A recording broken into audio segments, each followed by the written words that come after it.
It's 11 p.m. and these are the headlines. The President of the Republic receives a phone call from his Mauritanian counterpart devoted to promoting bilateral cooperation.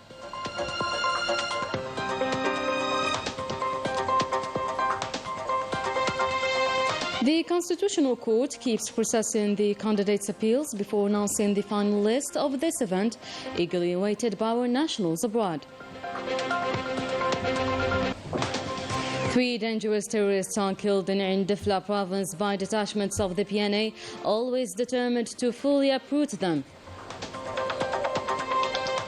The Skikida port is being extended, an operation likely to enhance investment and commercial exchanges.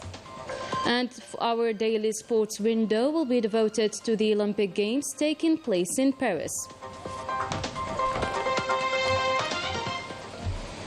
Welcome back, everyone. The President of the Republic, Abdelmajid Tebboune, received a phone call from his brother, Mohammed Ould Sheikh Al Ghazwani, the President of the Islamic Republic of Mauritania.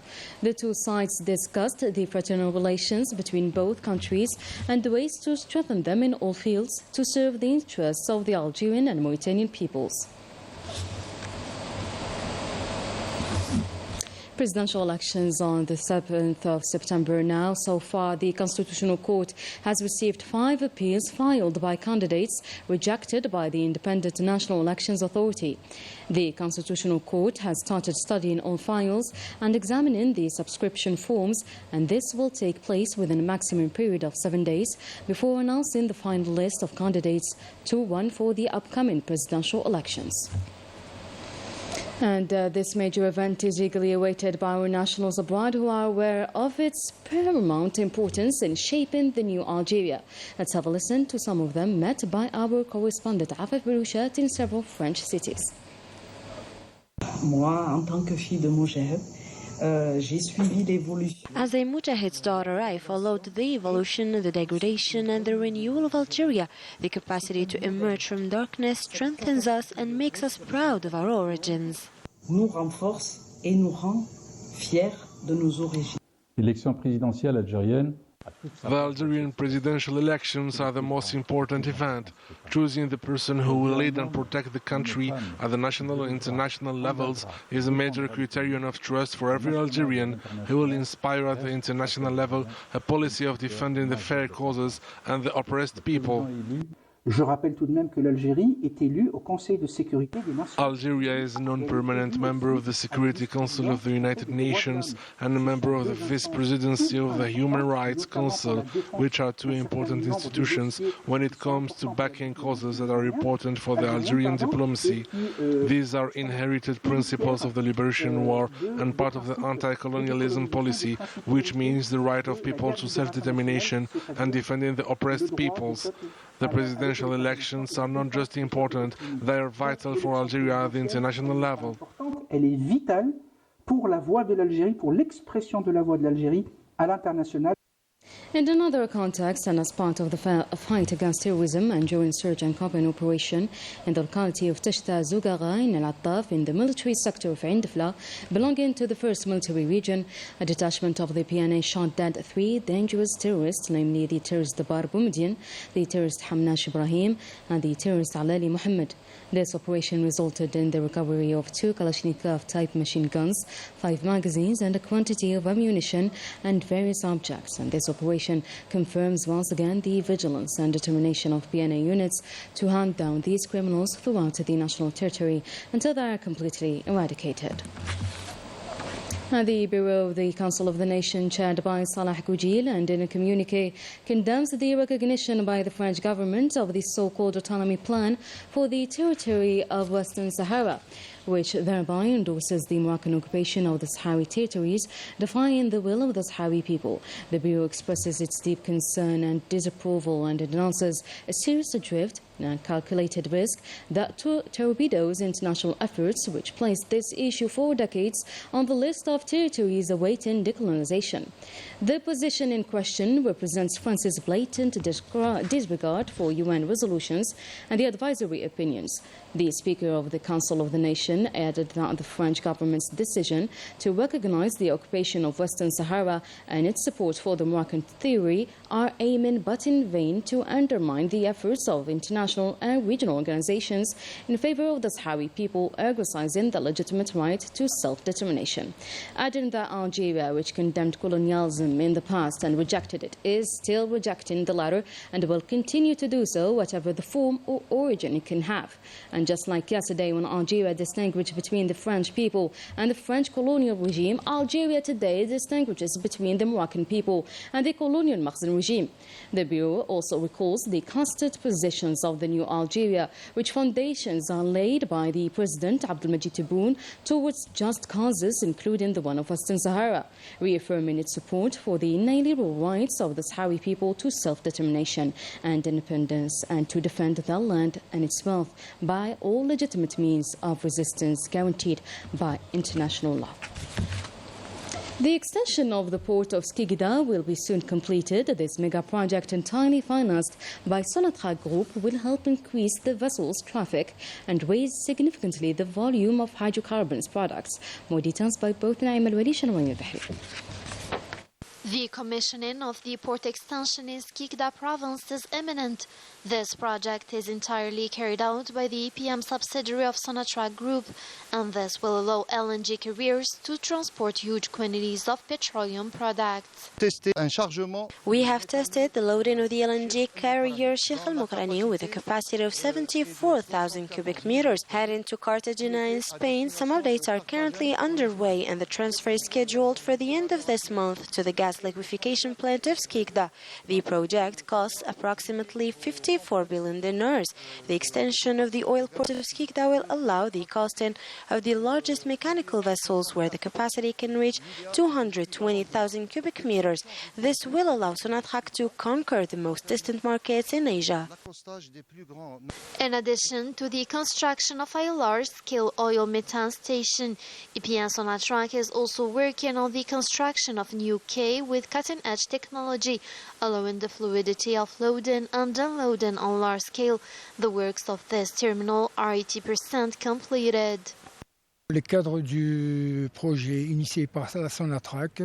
part of the project initiated by Sonatrach Company, we have a container terminal with an area of 64 hectares, allowing the reception of Panamax vessels. This container and bunker terminal of 300 lithium meters are dedicated to the storage of TC containers and the movement of heavy goods trucks.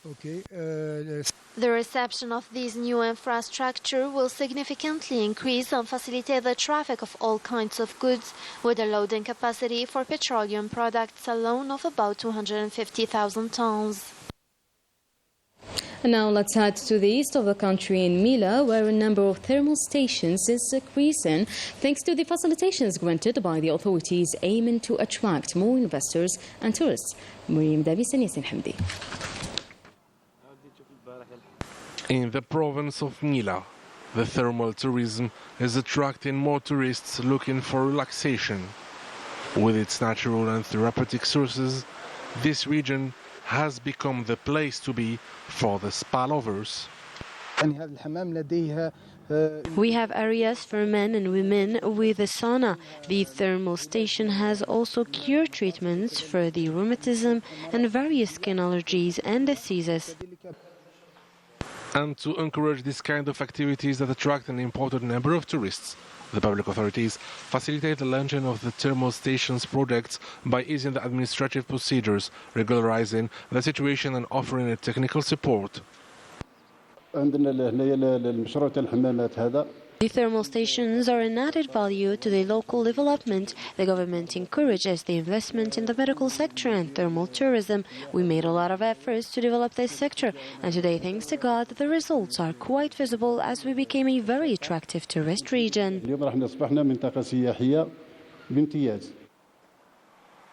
Thermal tourism has become a dynamic and promising sector thanks to the strong will of the operators to improve the quality of services to meet the needs of the clients, whose number keeps increasing.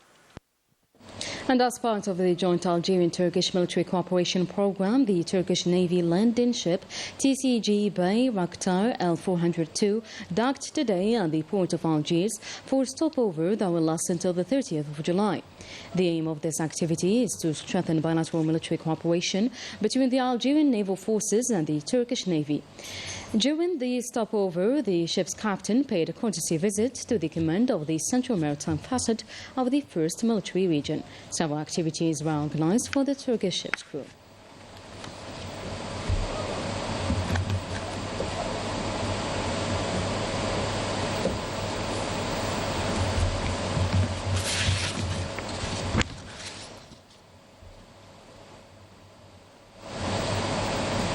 And Sahrawi officials stated that the French government's decision to endorse the sinister autonomy plan for the territory of Western Sahara is a serious drift that tramples on international legality and validates the Moroccan occupation of the Sahrawi territories, defying the will of the Sahrawi people.